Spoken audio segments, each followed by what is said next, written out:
Hello and welcome back to the Lynn Lowdown. I'm Danny Vittori, and today we're joined by two guests on Zoom from Lynn Public Schools to talk about the All-City Art exhibit happening in a few weeks. Thank you both for joining us. Thank you.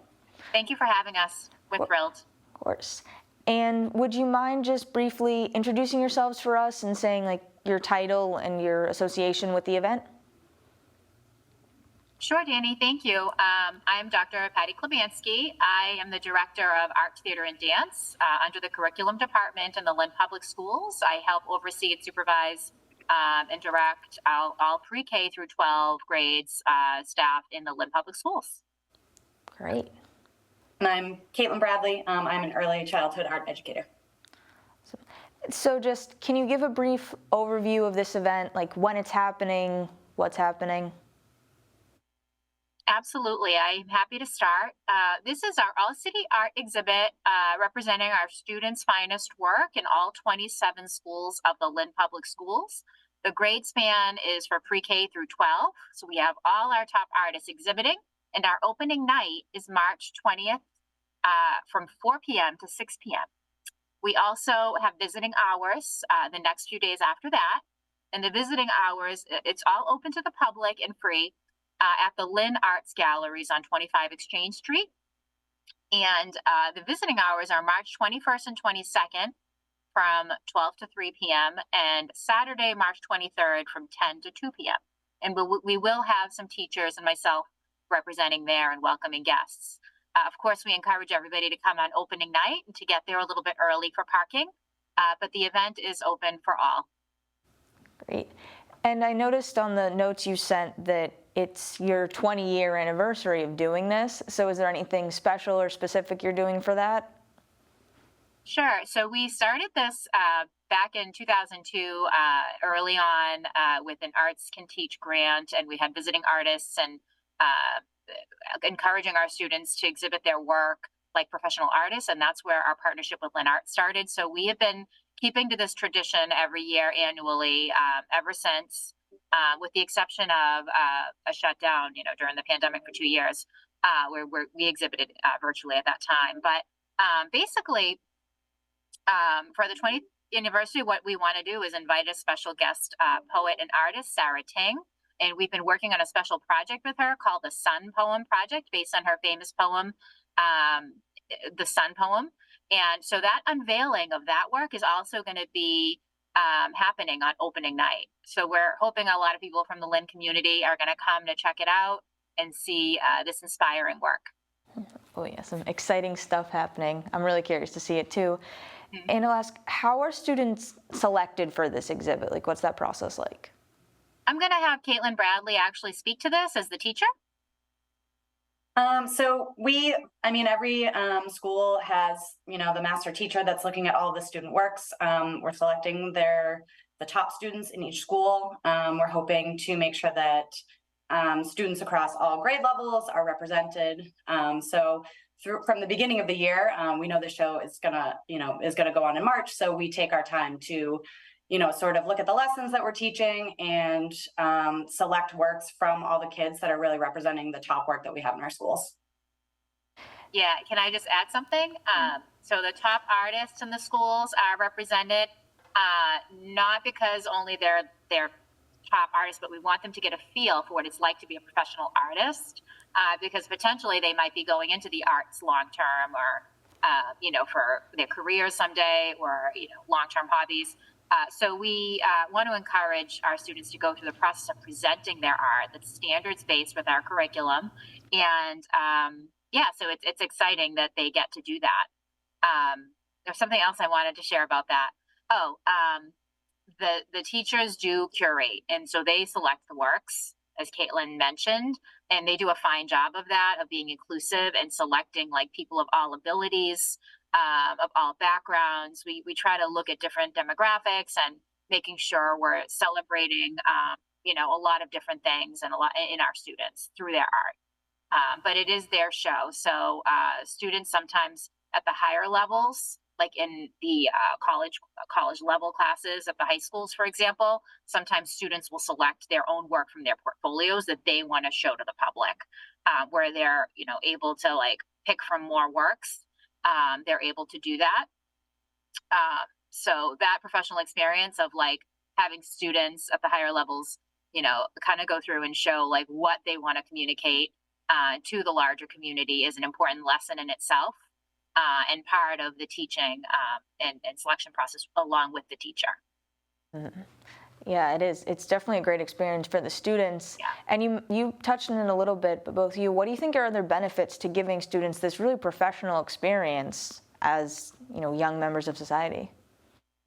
Yeah, I think it encourages students to show that they have a voice and that they really matter. They're not just the future, they're the present. Their voice is powerful now, and they can communicate through their art.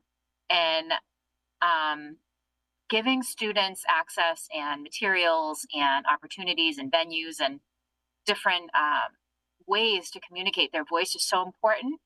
Of course, writing is important. There are all different ways of communicating, but the arts is visual art in itself is very powerful.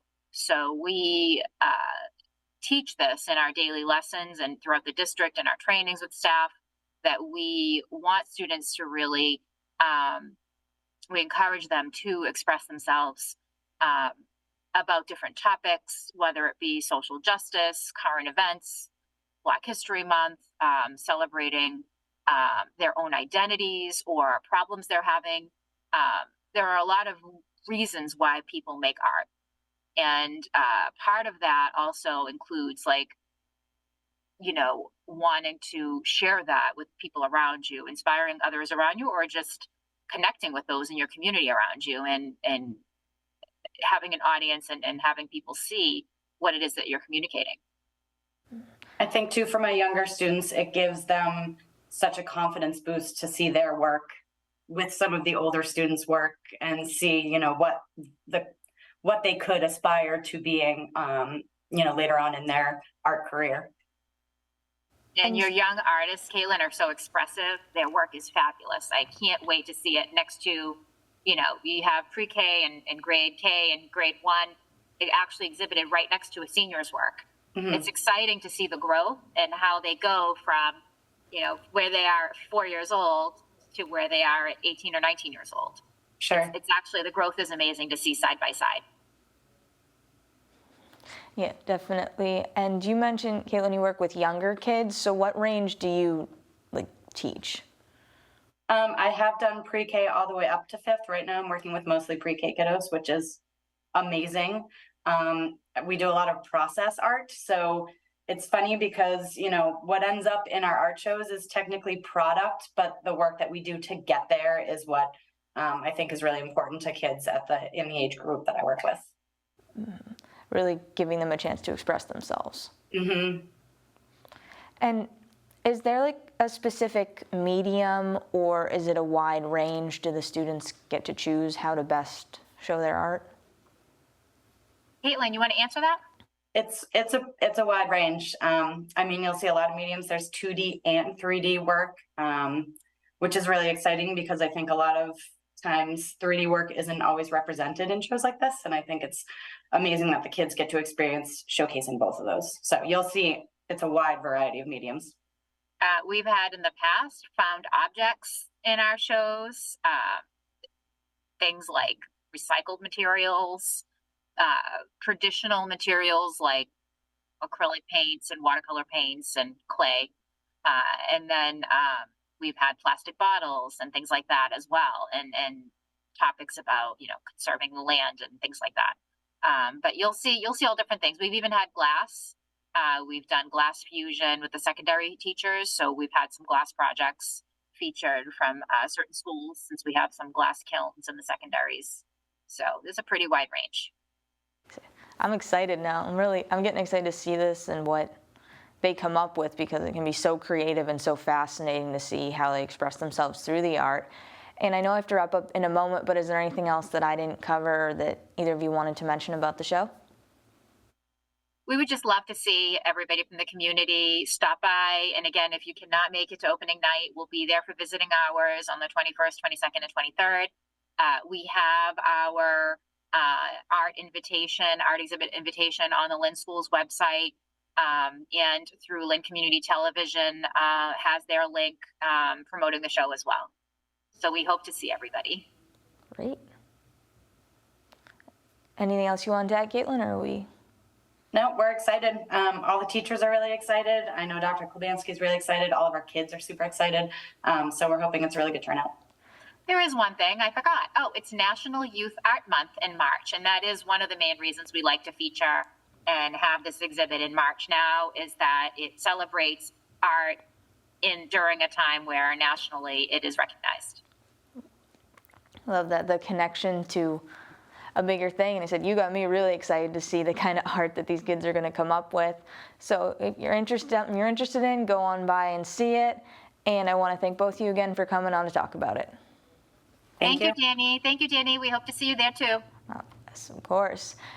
And once again, I'm Danny Vittori. This has been the Lynn Lowdown, and join us next week with more guests.